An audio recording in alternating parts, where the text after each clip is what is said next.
Welcome to A1 Storyteller, where we don't just tell stories, we uncover the truth, amplify unheard voices, and shine a light on the injustice that society too often tries to ignore. Here, every tale we bring you is more than just entertainment.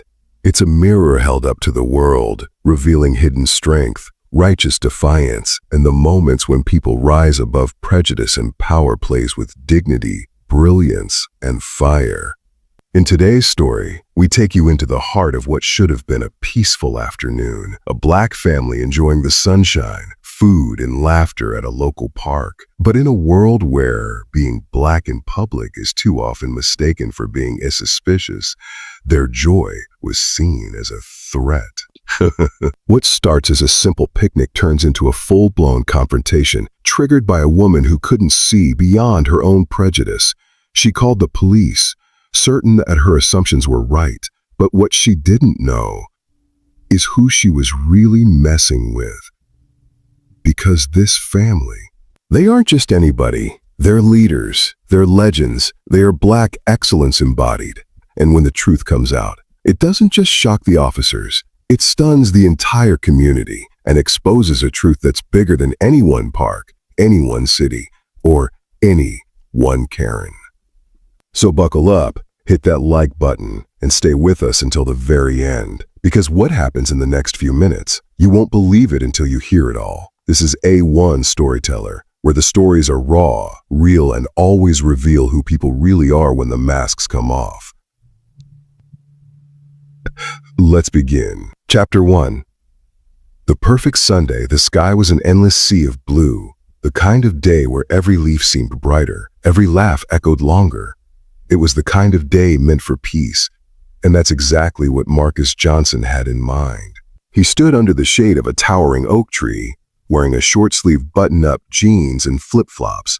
His hands, seasoned from years of discipline and purpose, flipped burgers on a small charcoal grill. The smell of sizzling meat danced through the air. His face, calm and kind, glistened under the sun. He wasn't just enjoying the moment, he was grateful for it.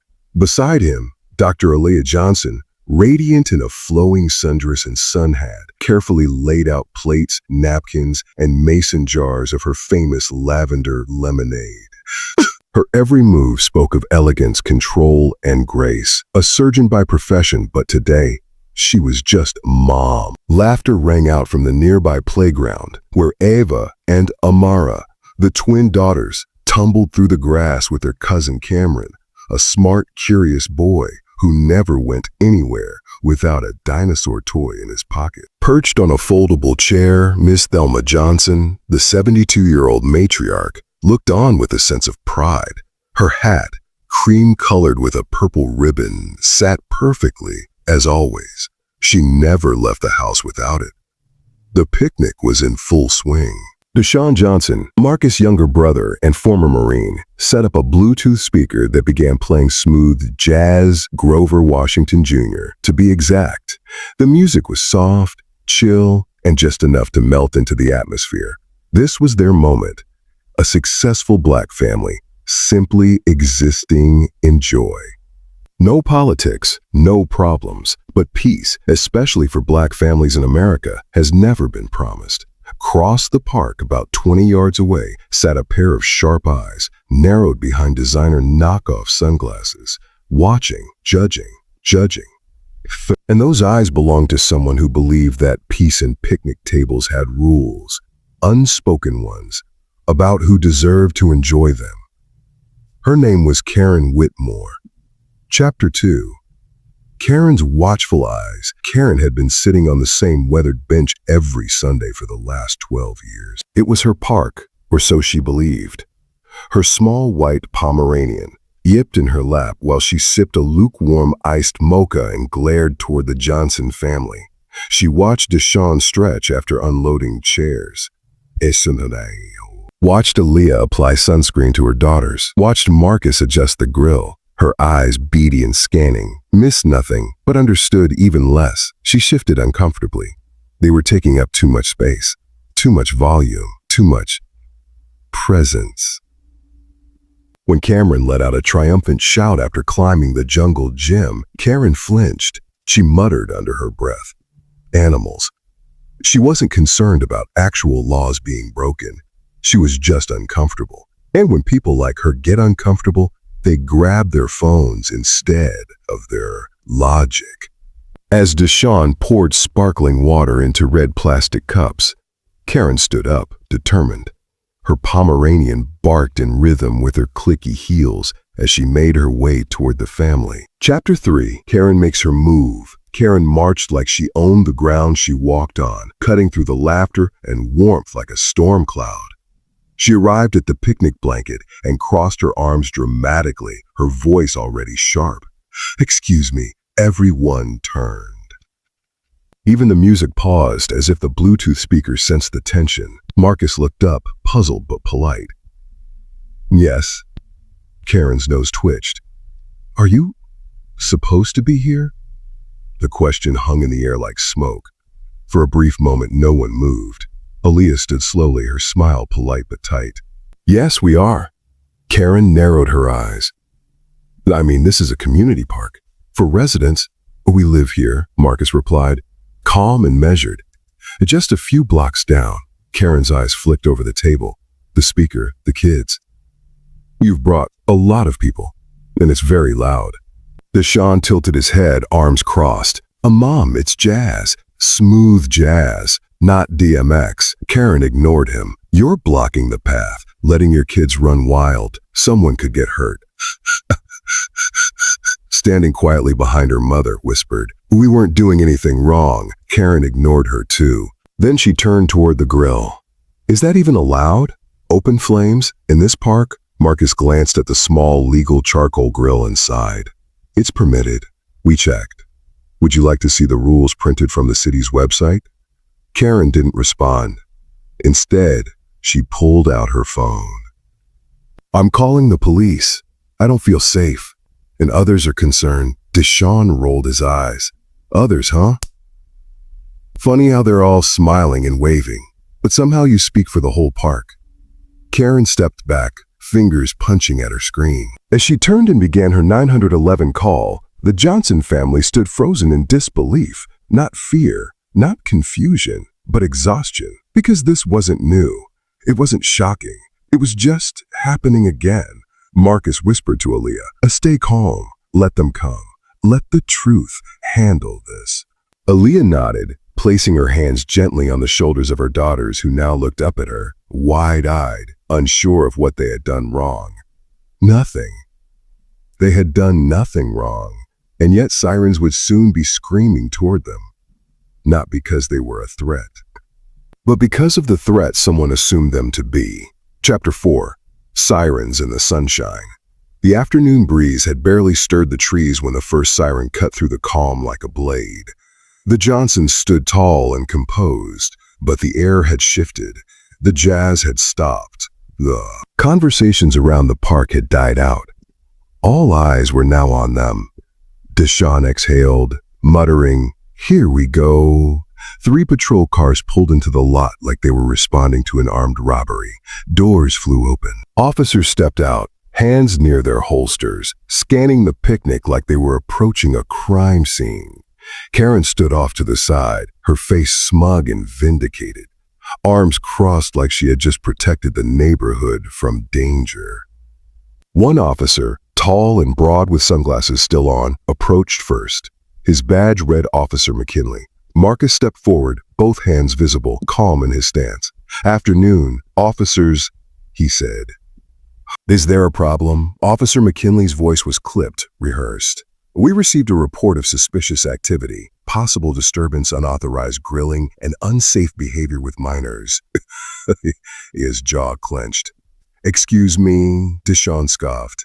"Suspicious activity? This a picnic, not a protest." "Oh, missed." Karen chimed in from behind the officers, raising her voice to be heard.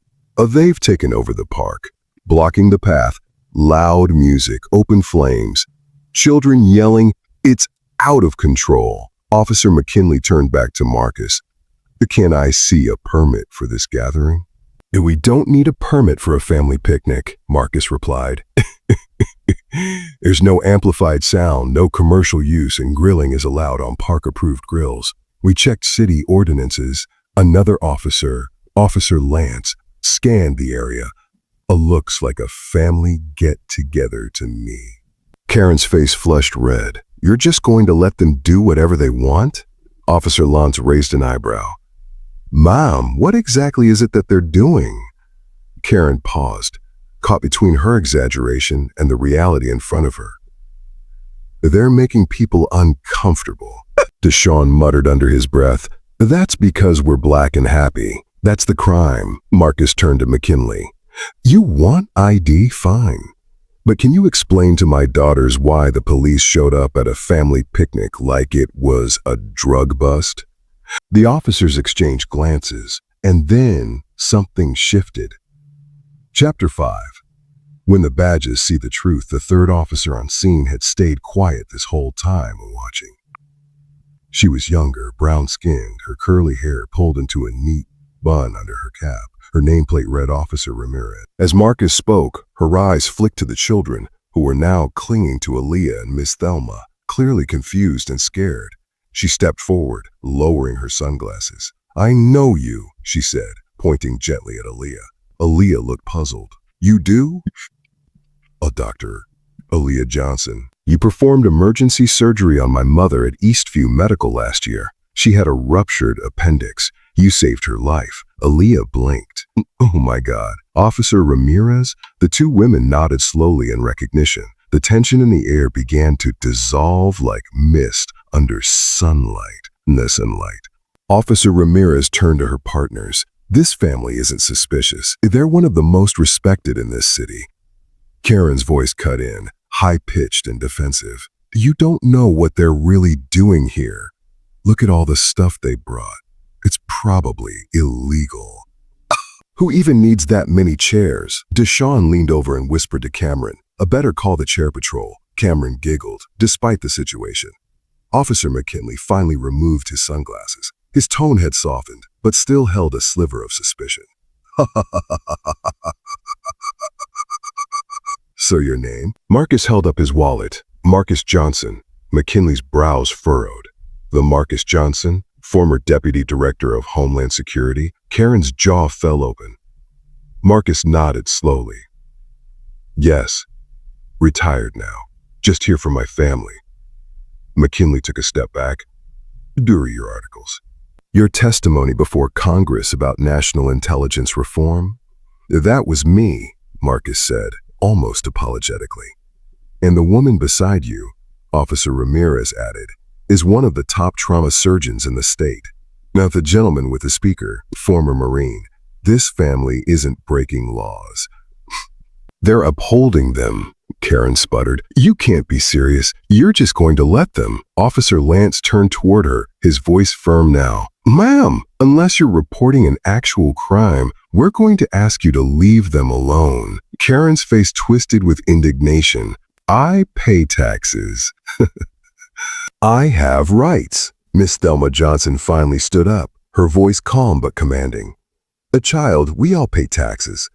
You don't get to call the cops on peace just because it makes you uncomfortable. A hush fell. Even the officers said nothing. Karen turned in a huff, yanked her dog's leash, and stormed away, her ego bruised, her assumptions shattered. But the moment wasn't over yet. Officer McKinley cleared his throat. Mr. Johnson, on behalf of the department, I'm sorry for the misunderstanding. Marcus looked him square in the eye. This isn't the first time. But maybe if enough people like you start recognizing it for what it is, it can be the last. A nearby couple walked over. A white man and woman who had been quietly eating lunch on a blanket not far from the Johnsons. I just wanted to say, the man said, we saw the whole thing. And what that woman did was wrong. We're sorry. More people joined. An Asian jogger who had been doing laps around the park. An older Latino man who had been reading the newspaper. Even a young white woman with a service dog. One by one, they approached, not just to apologize, but to stand with the Johnsons. We've seen her do this before, the jogger said. She stares down anyone who doesn't look like her. This neighborhood is changing, the woman with the dog added. It's time some people caught up. Deshaun looked around, surprised. Did we just get a full ally rally out here? Marcus chuckled. Well, yes, they had enough too. Miss Thelma looked up at the sky, her voice soft. Sometimes it takes a storm to shake the leaves and let the sun through. The family returned to their picnic, and soon laughter filled the air again. But this time, it wasn't just their family. Others joined. A pair of teenage boys tossed a football nearby. A toddler ran toward Cameron and handed him a flower. The park, once divided by fear and ignorance, now pulsed with life and unity, because truth has a way of spreading, just like love, and sometimes it just needs a little room to grow. Chapter 7. Karen's last stand. Despite being publicly embarrassed and left speechless, Karen wasn't done. She sat at a distance, watching the Johnsons resume their celebration, stewing in a mix of shame, rage, and disbelief. Her fingers hovered over her phone again, not to call the police this time, but to open her neighborhood Facebook group. Typing furiously, she posted, "Warning, suspicious group taking over community park. Cops did nothing. Our neighborhood is going to the dogs. We need to do something." Within minutes, comments rolled in, some supporting her, others pushing back. Karen, maybe it's time to stop patrolling people's lives. Oh, that's the Johnson family. They've done more for this neighborhood than your Hoey meetings ever did. Warren meetings ever did. You're embarrassing yourself. Karen's pride was fracturing. In her mind, she was still the hero, the protector of a certain standard, but the world was shifting under her feet, and she couldn't control it. Then came a comment that silenced her. They're hosting a charity event next month at City Hall. Marcus Johnson is the keynote speaker. I'd suggest you learn who your neighbors are before you pick the wrong side of history. Her face drained of color. It wasn't just a picnic. It was a powerful family, respected, accomplished, connected, and she had tried to bring them down.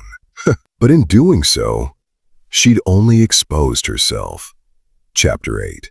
From viral to victory. Later that evening, a passerby's video of the incident began circulating on social media. The clip showed Karen calling the police, the arrival of officers, the calm dignity of the Johnsons, and the final exchange where Marcus' identity was revealed. The caption read, Karen calls cops on black family at park, regrets it when she finds out who they are. The video spread like wildfire.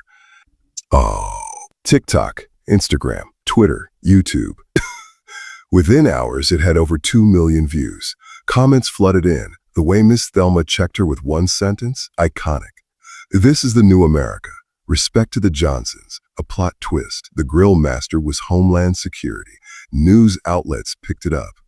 Local reporters reached out for interviews. Community leaders praised the Johnsons for handling the situation with grace and poise. Even the mayor's office made a statement.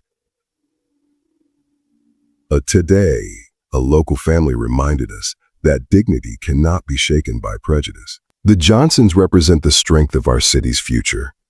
Meanwhile, deleted her Facebook. Her Hoa board seat quietly dissolved. People saw her for who she truly was.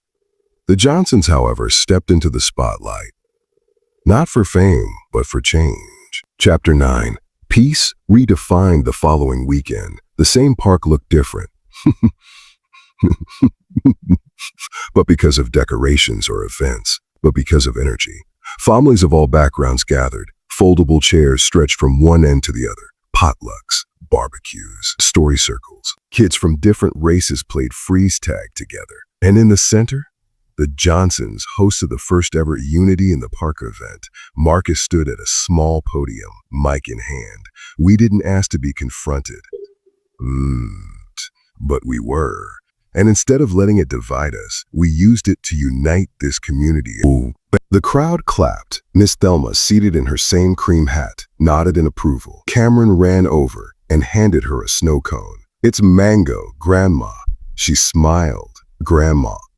And my favorite, Aaliyah hugged her daughters, who had made signs with crayons. A love wins and a kindness is power. Deshaun ran the music, of course. This time it was earth, wind, and fire. As the sun dipped lower, painting the park in golden hues, Marcus looked around and exhaled deeply. This is what community looked like. This is what victory felt like. Not revenge, not hate, but being seen, being valued, and most importantly, being free. And just like that, a peaceful family picnic turned into a battle between perception and truth, a battle that far too many face every day. But instead of folding under pressure, instead of reacting with rage or resentment, this Black family responded with power, pride, and purpose. They didn't just defend themselves, they uplifted an entire community. They reminded everyone watching, whether in that park or online, that being Black, bold, and brilliant is not a threat. It's a force that cannot be silenced, no matter how loud the accusations, no matter how sharp the stereotypes. Because what Karen didn't know, and what the world now sees, is that this family was never alone. They stood on legacy, on excellence, on unshakable truth. And in the face of fear, they became the mirror that exposed the real danger, ignorance and power. Here at A1 Storyteller, we bring you the stories they try to silence, the voices too powerful to be erased. If this story stirred something in your soul, if it made you think, made you feel, or made you believe just a little deeper in justice, then don't just scroll. Tap that like button. Hit subscribe and share this with someone who needs to be reminded. We are not what they fear. We are what they can't control. This is A1 Storyteller, where real stories speak louder than prejudice, and we're just getting started.